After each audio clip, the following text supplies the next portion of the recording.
प्रिय माताओं और बहनों, नमस्कार। स्वागत है आपका हमारे चैनल भक्ति की बात में। आज हम आपके लिए लेकर आए हैं श्री सत्यनारायण भगवान की कथा। प्रथम अध्याय। एक समय नौमी सराहनीय तीर्थ में एक शौनकादि 88,000 ऋषियों ने श्री सूत जी से पूछा, हे प्रभु, इस कलयुग में वेद विद्या रहित मनुष्य को प्रभु भक्ति किस प्रकार मिलेगी तथा उनका उद्धार कैसे होगा। हे मुनि श्रेष्ठ, कोई ऐसा तप कहिए जिसे थोड़े समय में पुण्य प्राप्त होए तथा मनवांचित फल मिले।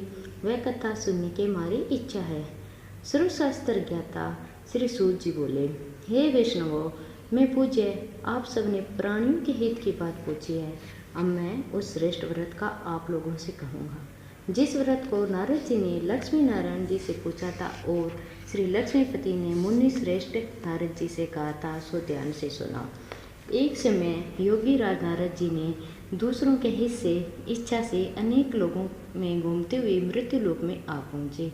यहाँ अनेक योनियों में जन्मे हुए प्राय सभी मनुष्य को अपने कर्मों द्वारा अनेक दुखों से पीड़ित देखकर सोचा, किस यत्न के करने से निश्चय ही मानवों के दुखों का नाश हो सकेगा। इस मन में सोचकर विष्णु लोक को गए। वहाँ श्वेत वर्ण और 4 भुजाओं वाले देवों के इस नारायण, जिनके हाथों में शंख चक्र गदा और पद्म थे तथा वरमाला पहने हुए थे, देखकर स्तुति करने लगे, हे भगवान, आप अत्यंत शक्ति के संपन्न हैं। मन तथा वाणी में आपको नहीं पा सकते। आपका आदि मध्य अंत नहीं है। निर्गुण स्वरूप सृष्टि के कारण भक्तों के दुखों को नष्ट करने वाले हो।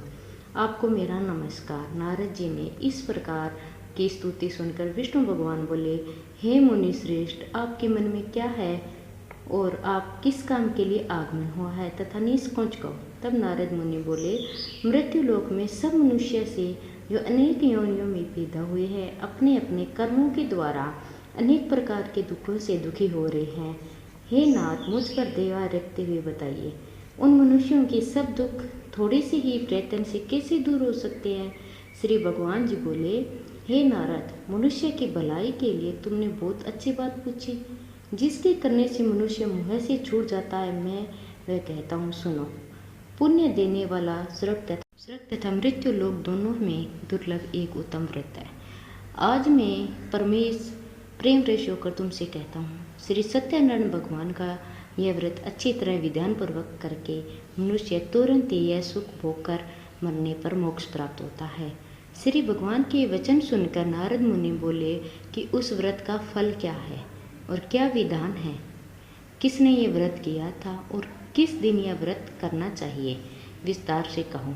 भगवान बोले, दुख सुख आदि को दूर करने वाला, धन धान्य को बढ़ाने वाला, सौभाग्य तथा संतान को देने वाला यह व्रत सब स्थानों पर विजय करने वाला है। भक्ति और श्रद्धा के साथ किसी भी दिन मनुष्य श्री सत्यनारायण की शाम के समय ब्राह्मणों और बंधुओं के साथ धर्मपरायण होकर पूजा करे। भक्ति भाव से नवेद, केले का फल, घी, दूध और गेहूं का चूर्ण सिवाय लें। गेहूं के अभाव में साठी का चूर्ण, शक्कर तथा गुड़ ले और सब भक्षण योग्य पदार्थ जमा करके भगवान को अर्पित करे तथा बंधुओं सहित ब्राह्मणों को भोजन करावे। पश्चात सभ्य भोजन करे। नृत्य गीत आदि का आचरण कर श्री सत्यनारायण भगवान का स्मरण करता हुआ समय व्यतीत करे। इस तरह व्रत करने पर मनुष्य की इच्छा निश्चय पूरी होती है। विशेषकर कलिकाल के मृत्यु लोक में पर यही मोक्ष का सरल उपाय है। अति श्री सत्यनारायण व्रत कथा का प्रथम अध्याय संपूर्ण। श्री मन नारायण नारायण नारायण, भज मन नारायण नारायण नारायण। श्री सत्यनारायण भगवान की जय। वीडियो को लाइक और शेयर जरूर करना और चैनल को सब्सक्राइब करना।